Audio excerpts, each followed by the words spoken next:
अस्सलामुअलैकुम। कैसे हैं आप सब लोग। Welcome back to my channel. तो भावलपुर में खुला है केएफसी।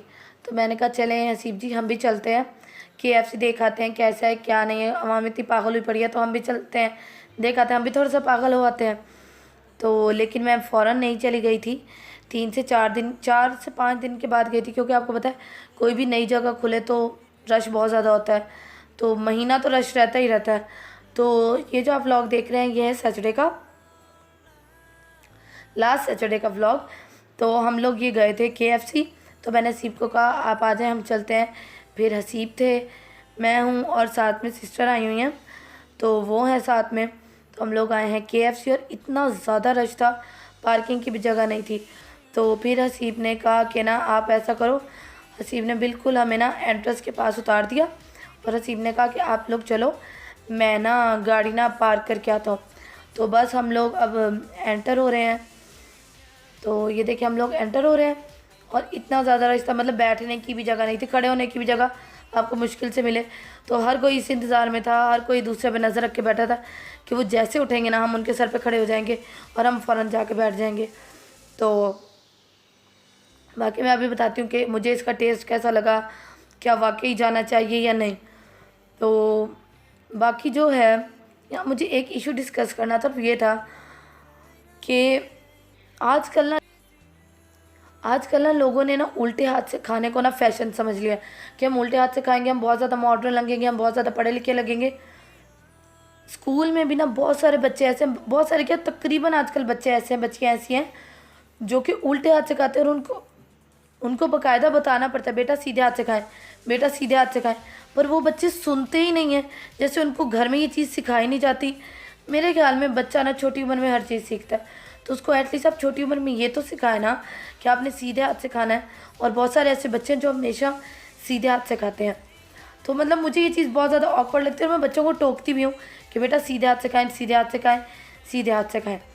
तो बाकी ये हसीब देख रहे थे, क्योंकि आपको पता है जब नई चीज़ कोई ओपन हो तो वहाँ सर्विस इतनी अच्छी नहीं होती। तो यहाँ भी सर्विस इतनी अच्छी नहीं थी, टेबल सही से साफ़ नहीं थी, तो चिप चिप हो रही थी, कोक गिरी होगी तो उसकी वो चिप चिप हो रही थी। तो बाकी ये बिल है। अब हम ज़रा केएफसी के टेस्ट के बारे में बात करें तो आप यकीन करें कोई इतना एटम बॉम्ब टेस्ट नहीं था इसका। आम सा टेस्ट था, जैसे बाकी फास्ट फूड कॉर्नर्स का होता है वैसे ही था। और हमने ये है हमारे डील्स, और कॉस्टली इस तरह था कि मतलब ये डील्स मंगवाएं। वैसे अगर हम भावलपुर में अलमायदा से लेते या ज़ैंज़ीबार या कोई भी और फास्ट फूड कॉर्नर जब वहाँ से लेते तो ये डील्स, यही सारी डील्स 1500 में सब कुछ आ जाता। और यहाँ से हमें तकरीबन 27 से 2800 मतलब हमारा ये लगा इन चीज़ों पे। और ये वाले हसीब मेरे लिए और अपने लिए लाए थे ये वाले बर्गर, ये है एलापिनोज बर्गर और बहुत मज़े के थे ये बर्गर। बाकी या मुझे एक और इशू के बारे में डिस्कस करना था, वो ये था कि वो इशू ये है कि आप उस सामने बच्चा देख रहे होंगे जो आगे हो के देख रहा है, तो वो बच्चा फैमिली के साथ आया हुआ था। और उस फैमिली को ज़रा भी, मैं साफ वर्ड में कहूँगी, ज़रा भी शर्म नहीं आई कि अगर आप एक बच्चे को, आपके घर वो काम करता है उसको आप लेके आ रहे हो तो एटलीस्ट उसको खाने को तो पूछ लो। वो भी आपके बच्चों की तरह इंसान है। क्या हुआ अगर वो आपके लिए काम कर रहा है, अगर अल्लाह ताला ने उसको आपसे रिज़्क कम दिया, लेकिन उसका ये मतलब तो नहीं है कि आप अपने बच्चों को खिला रहे हो। पता नहीं लोगों के दिल कैसे होते हैं। आपने देखा होगा कि बहुत सारे लोग होटल्स में सिर्फ मॉडर्न बनने को कि हमसे बच्चे नहीं संभाले जाते, ऐसे अपने घर काम करने वालों को ले आते हैं और उनके कपड़े गंदे होते हैं और ख़ुद बैठे वो खा रहे होते हैं। और जो उनके मुलाजिम हैं बेचारे, वो छोटे से बच्चे उनका मुंह देख रहे होते हैं, उनके बच्चों का मुंह देख रहे होते हैं। तो खुदा का ही खौफ कर लें और बच्चों के साथ, उन बच्चों के साथ भी वैसा सलूक करें जैसा आप अपने बच्चों के साथ करते हैं। अगर आज अल्लाह ने आपको रिज़्क दिया है तो कल वही ज़ात आपसे रिज़्क ले भी सकती है। तो खौफ खुदा तो हर इंसान में होना चाहिए। और बाकी एंड में मैं बस यही कहूँगी कि अल्लाह उन लोगों को हिदायत दे।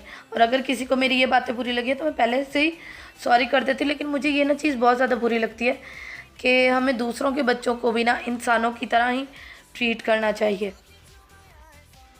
तो बाकी केएफसी से वापसी पे लिया था मिंट मार्गरीटा, क्योंकि मिंट जो होता है ना वो आपके मतलब खाने को हजम कर देता है, और केएफसी खा कर मतलब हैवी हो गया था।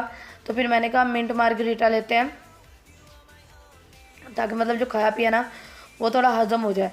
और ठंडा ठंडा ना, गर्मियों में ठंडी चीज़ तो वैसे बहुत मज़े की लगती है। तो मिंट मार्गरीटा लिया। और नेक्स्ट डे ना, ये जो आप कलेजी का सालन देख रहे हैं, ये भेजा था मेरी सास ने। और माशाल्लाह मेरी जो सास है वो बहुत ज़्यादा अच्छी कुकिंग करती है। आंटी की जो कुकिंग है ना वो कमाल है, माशाल्लाह माशाल्लाह। तो जब मैं इंशाल्लाह शादी करके चली जाऊंगी ना, तो मैं ज़रूर आपको उनकी रेसिपीज़ दिखाया करूंगी। और उनके हाथ में बहुत ज़्यादा जायका है।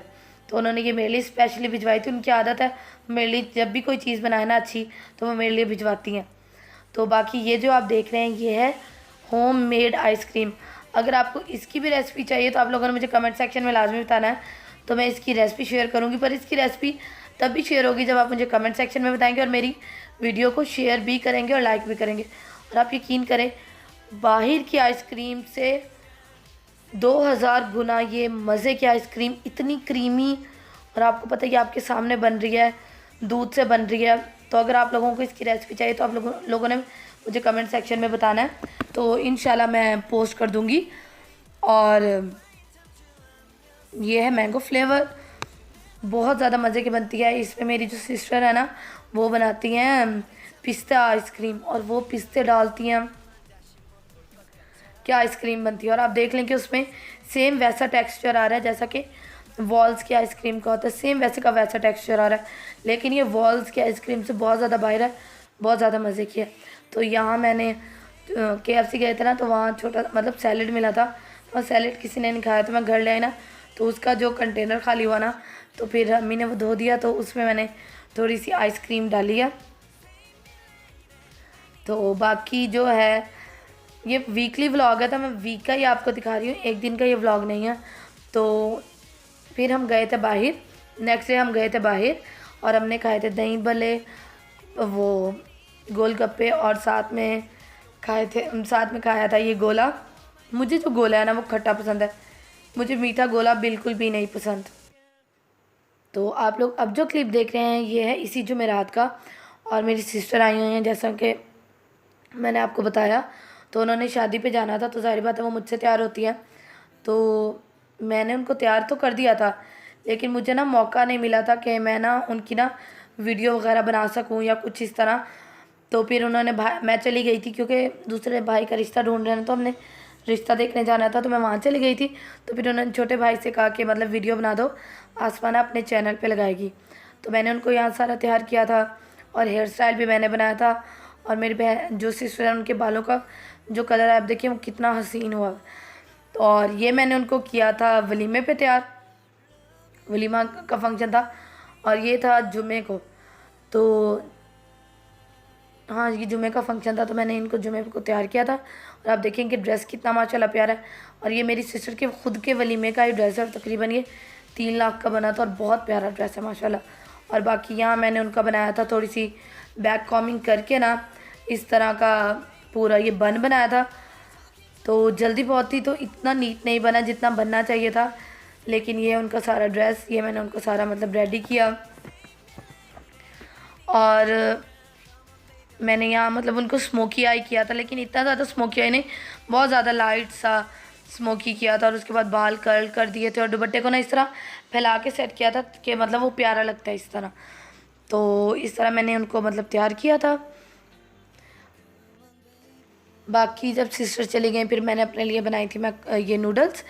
और क्योंकि मैं 6 बजे की उठी थी, उन्होंने कहा था मुझे, मतलब मेरी सिस्टर ने मुझे उठाया कि उठो भाई मुझे तैयार कर दो। मैं 6 बजे की उठी, 10 बजे जाके कहीं मैं बेड पे बैठी, सारा काम कर कूर के उनको तैयार करके, फिर चीज़ें समेट के, फिर मैंने अपने लिए ये नूडल्स बनाई कि चलो अब थोड़ा सा कुछ खा लिया जाए। तो बाकी मैंने ये, क्योंकि आपको पता है मैं वीकली जो है ना, ये एलुमिनियम फॉइल जो चूल्हे पे बिछाई होती है, ये मैं चेंज करती हूँ, और हर हफ्ते मैं चेंज कर देती हूँ। तो आज ही मैंने, यानी कि आज के दिन ही मैंने ये चेंज किया। ऊपर से देखिए कितनी गंदी हो रही है, लेकिन नीचे से ये बिल्कुल साफ़ है, तो बहुत ज़्यादा फ़ायदा हो जाता है। और यहाँ मैंने एलुमिनियम फॉइल जो है, तो मैंने ये एलुमिनियम फॉइल चेंज कर ली है। तो बस आज का व्लॉग यहीं तक था। तो व्लॉग को एंड करते हैं, और आपको पता है हम व्लॉग को किस तरह एंड करते हैं, दुआओं से एंड करते हैं। तो बस रमज़ान का महीना भी खैर से शुरू होने वाला है। हम लोग इंशाल्लाह मंगल को पहला रोज़ा रखेंगे। तो अल्लाह ताला से दुआ है, अल्लाह ताला हम सब को रोज़ा रखने की तौफीक अता फ़रमाएँ, आमीन सुम्मा आमीन। और इस रमज़ान में जिन बच्चों के, जिन बच्चियों के रिश्ते नहीं हो रहे, उनके रिश्ते हो जाए। अल्लाह ताला हर किसी की जायज़ मुरादें, जायज़ दिली मुरादें जो हैं वो कबूल फ़रमाएँ, आमीन सुम्मा आमीन। अल्लाह ताला हर बीमार को शफ़ा अता करें, अल्लाह ताला हर किसी के रिज़्क़ में इज़ाफ़ा फ़रमाएँ, आमीन सुम्मा आमीन। अपना बहुत सारा ख़्याल रखिएगा, मुझे दुआओं में याद रखिएगा। अल्लाह हाफ़िज़।